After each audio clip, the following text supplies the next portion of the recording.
Hello and welcome to the Bearded Math Man's YouTube channel. Hey, in this video what we're going to be talking about is how to factor the sum of cubes or the difference of cubes. So let's get to it. Here's what we're going to be learning. As I just said, we're going to learn how to factor the sum of cubes or the difference of cubes. And in order to do that, what we're going to have to do is we're going to have to learn to identify what the sum or difference of cubes is and what it isn't. Once we know that, we can identify the various parts, A and B. And then we're going to use the appropriate formula, show you how to plug it in, avoid common mistakes, all that kind of happy stuff. So let's get to it. All right, sum of cubes. Here are a few examples. X cubed plus 8, 27 cubed plus 64, 125x to the 6th plus y cubed. These are all sum of cubes because, well, they're all binomials. Do you see? That means there's two terms. They're separated by a addition sign. And each part is a cube. X cubed is a cube. 8 is a cube. It's 2. 2 cubed is 8. 125 is 5 cubed. And x squared cubed is x to the 6th. These are all perfect cubes. So if you have a cube plus another cube, that's the sum of cubes. Difference of cubes, same thing. Same idea, except it's subtraction. Now, sometimes it's with subtraction, it's written out of order, but this one is still subtraction. This is the same as y cubed minus 125x to the power of 6. So all three of these are difference of cubes. These are all the sum of cubes. No big deal, right? The difference, again, is only that. Difference of cubes is subtraction. So if you have a cube number minus another cube number, boom, you're done. Now, these are some common things that are identified as sum or difference of cubes, but they're not. So, for example, 28x cubed minus 125. The reason this is not a difference of cubes is because 28 is not a perfect cube. Another non-example, 8x to the power of 4 minus y cubed.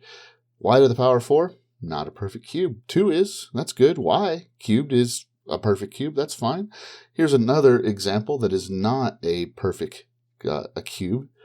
And 8 is a cube. 9x to the power of 9 is a cube because x cubed is x to the 9th. Y cubed is a perfect cube, but 9 is not a perfect cube.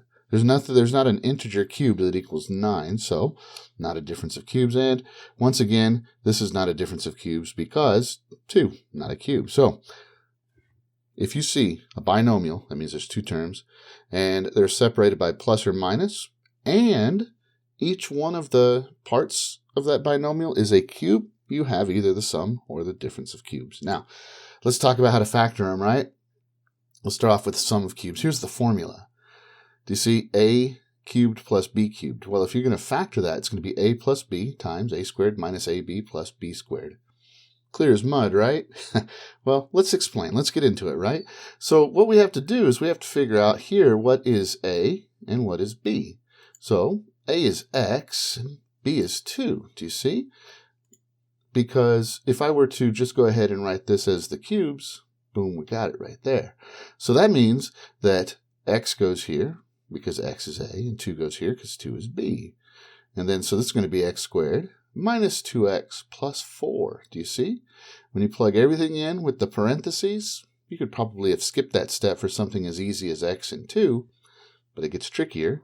But when you plug everything in and you clean it up, that's what you get, right? So if you're seeing that you need to factor x cubed plus 8, maybe you're graphing, f of x equals x cubed plus 8 or something. Maybe it just says to factor it completely. Here's how that's going to work. It's going to be x plus 2 times x squared minus 2x plus 4. This will not be factorable, and so this is completely factored. Now, if we're right, then we can multiply these together and get x cubed plus 8. So let's check it. So let's go ahead and multiply this out. So that's x times x squared minus 2x plus 4, and then plus 2 times the same thing, right? So if we distribute, this is what we get. Now we got to combine like terms. Do you see that there's a minus 2x squared and a plus 2x squared? And there's also a plus and a minus 4x. Well, those just make 0. So you're only left with x cubed plus 8. Boom, boom, boom, we're done. No problems, right? All right, so here's the formula once again. Notice how when it's plus, sum of cubes, the first factor is addition, and the second one, the first sign of the second part, is subtraction. Yeah, that's going to give you a clue how to remember the difference between sum and difference of cubes. But let's try another example, one that's maybe a little bit trickier. So 27x cubed plus 64. This is a sum of cubes because 27 is a cube number, and so is cubed, or x cubed. X cubed is right there, and this is 4 cubed. So all you got to do is you got to figure out what is a. The way you figure that out is, well, what cubed is this whole thing? Well, I think that's just 3x. If you cube 3x, you get 27x cubed. And then you have to figure out what is b. b, to figure that out, is you have to figure out what cubed is 64. Well, that's 4, right? So now you know that a is 3x and b is 4. So all you got to do is plug those values in here. So everywhere you see a, you're going to put 3x and a 3x and a 3x. Use your parentheses, though, so you don't make a silly mistake when you do the squaring. So here's how it's going to look. 3x, 3x, 3x, and everywhere there's a b, you put 4. Do you see? Then all you got to do, simplify it. So 3x squared is 9x squared, because it's 3x quantity squared. Negative 3x times 4 is negative 12x. 4 squared is, of course, 16. There we go. All right, now, let's see the difference of cubes, shall we? It's the same idea, but the formula is just slightly different. Do you see, when it was a sum of cubes, it was plus, and then minus. Well, now it's difference of cubes. So our first term is subtraction, and then the first part of the second is addition. So they kind of switch for the difference between difference of cubes and sum of cubes formula. So let's do a tricky one right here, right? This isn't tricky because it's difference of cubes. It's tricky because of this exponent. So first thing we got to do is we have to figure out what is a, what is b. Well, a is asking what cubed is 125x to the power of 6. Well, I know that 5 cubed is 125, and if you cube x squared, you have to multiply those exponents together, remember? That gives you x to the 6th.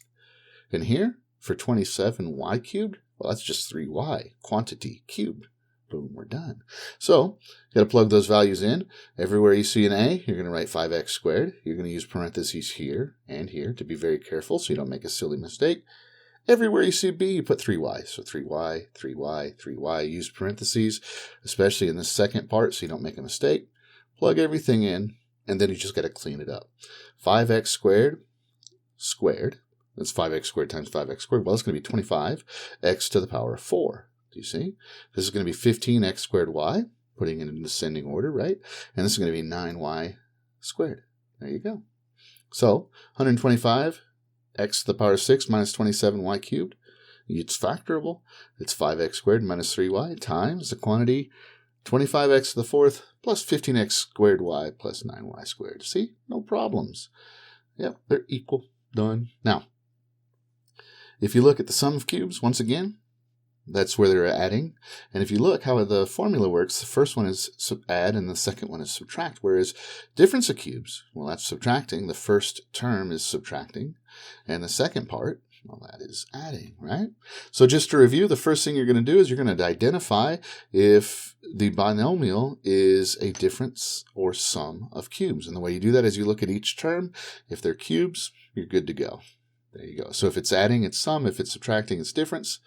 Then what you do is you figure out what are a and b, and then you just plug those values into the parentheses.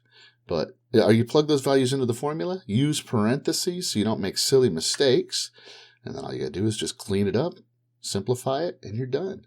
Hey, if this is helpful and useful, there's some practice and there's some notes you can read through on my website, thebeardedmathman.com. I will leave a link in the description down below. You can watch this video and a few others. You can find some practice problems. There's going to be a Google quiz there. It's fantastic. It's really going to help you out if you want to learn how to do this, right? If you just would like to try some problems right here, there you go.